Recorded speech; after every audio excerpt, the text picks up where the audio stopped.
History remembers her as a siren, a temptress who brought powerful men to their knees. But Cleopatra VII, the last pharaoh of Egypt, was so much more than that.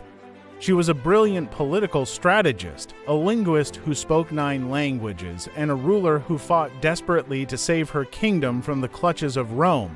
Her story isn't just a romance. It's an epic tale of power, ambition, and a queen's unyielding will to control her own destiny. Born into the Ptolemaic Dynasty, a Greek lineage that had ruled Egypt for centuries, Cleopatra was groomed for power from birth. She wasn't just royalty. She was considered a living goddess, the reincarnation of Isis, but her divine status couldn't protect her from the cutthroat politics of her own family. The Ptolemaic court was a snake pit of sibling rivalry and assassination. To survive, Cleopatra had to be smarter, bolder, and more ruthless than anyone around her. She ascended to the throne alongside her younger brother, but she had no intention of sharing power. This ambition, however, put her on a collision course with powerful figures in her own court who backed her brother and forced her into exile. It was from this position of weakness that Cleopatra made her first legendary move. Hearing that the most powerful man in the world, Julius Caesar, had arrived in Alexandria, she saw her chance. But how could an exiled queen get an audience with the Roman general? The story goes that she had herself smuggled into the palace, rolled up in a carpet. Imagine Caesar's surprise when this beautiful, intelligent young woman was unveiled at his feet. But it wasn't just her beauty that captivated him, it was her mind. She spoke to him in his own language, presented her case with logic and charisma, and convinced him that a strong, independent Egypt under her rule was in Rome's best interest. Caesar was won over. He defeated her brother's forces and restored Cleopatra to her throne. Their alliance became personal. They had a son, Caesarion, whom Cleopatra hoped would one day rule a combined Roman-Egyptian empire.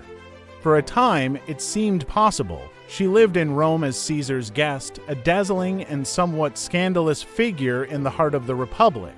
She was a living symbol of the exotic, wealthy East, but the Romans were wary of her influence and Caesar's monarchical ambitions.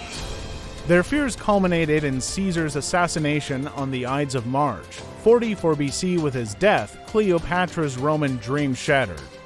She fled back to Egypt, her future and the future of her kingdom. Once again uncertain, Rome was thrown into chaos. Out of the power vacuum emerged two key figures: Caesar's adopted son, Octavian, and his most trusted general, Mark Antony.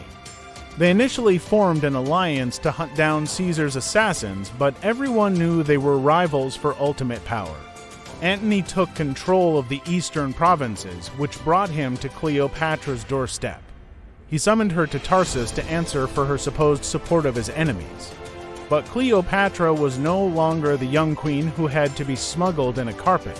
She was a seasoned ruler, and she knew how to make an entrance.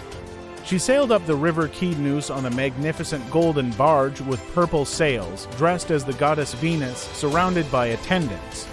It was a masterclass in political theater. Antony, who saw himself as the god Dionysus, was completely enchanted.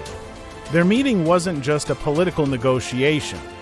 It sparked one of history's most famous love affairs. Unlike her relationship with Caesar, which was a pragmatic alliance, her bond with Antony seemed to be one of genuine passion and partnership.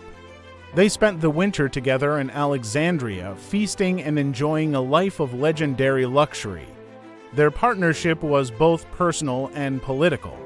Together, they dreamed of a new Eastern Empire, with Alexandria as its capital, challenging the power of Rome and Octavian. They had 3 children together and, in a grand public ceremony known as the Donations of Alexandria, Antony declared Cleopatra Queen of Kings and her children rulers of vast eastern territories. This was a direct challenge to Octavian in Rome. Octavian launched a brilliant propaganda campaign, painting Antony as a man bewitched, a Roman general who had abandoned his heritage for a foreign enchantress. He portrayed Cleopatra not as a powerful queen, but as a decadent, dangerous threat to Roman values. The propaganda worked. The Roman Senate, spurred on by Octavian, declared war not on Antony, but on Cleopatra. This clever move allowed Octavian to frame the conflict as a patriotic defense of Rome against a foreign enemy, rather than another Roman civil war. The final showdown came in 31 BC at the naval battle of Actium. It was a disaster for Antony and Cleopatra. Their larger, less maneuverable ships were outclassed by Octavian's fleet. For reasons still debated by historians, Cleopatra's squadron withdrew from the battle early, and Antony, seeing her leave, abandoned his command to follow her. Their forces were utterly crushed. They retreated to Alexandria, their dreams in ruins. Octavian's legions closed in. Antony, receiving a false report that Cleopatra was dead, took his own life, dying in her arms in a final, tragic scene. Now, Cleopatra was alone, her kingdom on the brink of annexation, and her children's lives in peril. Octavian entered Alexandria in triumph. He wanted Cleopatra alive. His plan was to parade her through the streets of Rome in chains, a living trophy to symbolize his victory and the conquest of Egypt. It would have been the ultimate humiliation. But Cleopatra would not give him the satisfaction. She had one last card to play, the control over her own death. She negotiated with Octavian, seemingly trying to secure the throne for her children, but it was a ruse to buy time. She knew that as long as she was alive, she was a pawn in his game. In death, she could reclaim her narrative. According to the famous legend, she arranged to have a poisonous snake, an asp, smuggled to her in a basket of figs. The bite of an asp, a symbol of divine royalty in Egypt, was believed to grant immortality. In her final moments, she dressed in her finest royal robes, a queen to the very end. By choosing the time and manner of her death, she denied Octavian his ultimate prize. She transformed an act of defeat into an act of defiance. Her suicide was not a sign of weakness, but a final, powerful assertion of her sovereignty. She would not be a captive. She would die a queen. With her death, the Ptolemaic dynasty ended, and Egypt became a province of the Roman Empire. The age of the pharaohs was over. Octavian, soon to be known as Augustus, the first Roman emperor, had won. But in a way, so had Cleopatra.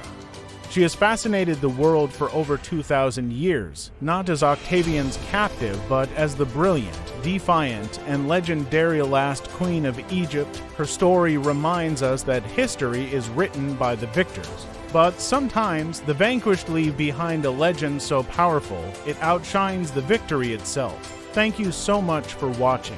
If you found this journey into the life of Cleopatra as fascinating as I did, please hit that like button, subscribe to the channel for more stories from history, and let me know in the comments which historical figure you'd like to see next. See you in the next video.